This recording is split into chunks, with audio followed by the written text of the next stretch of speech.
Superintendent గారు ఏం చెప్పారు మీకు? మీరు కలిసారు కదా సూపరింటెండెంట్ను? ఇప్పుడు నేను చెప్పాను ఆ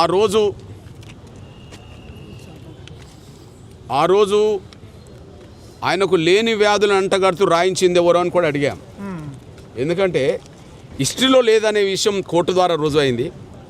అంతకుముందు ఆయన స్మోకరు అని లేదా తాగుడు అని డయాబెటీస్ లేదని చెప్పి సూర్యాపేట డాక్టర్లు అదే సమయంలో హుజూర్నగర్ డాక్టర్లు దుర్హించారు.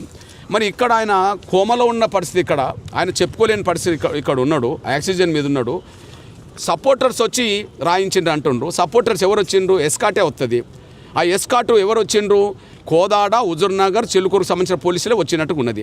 అంటే లేని జబ్బులను ఇక్కడ రాయించింది ఎవరంటే పోలీసులే రాయించారు. ఈ పోలీసులు రాయించిన దాన్ని కాపాడుతున్నది ఇప్పుడు ఎవరు? ఎస్పీ కాపాడుతున్నాడు. అందువల్ల ఎస్పీ ద్వారా కాపాడడానికి ప్రయత్నం చేసుకుంటున్నది వీళ్ళు. ఎస్పీని అడ్డం పెట్టుకుంటున్నారు, ఎస్పీ ద్వారా తప్పులు చేయించుకుంటున్నారు. ఎస్పీ కూడా ఇంట్లో బలిపోషుగా మారుతాడు.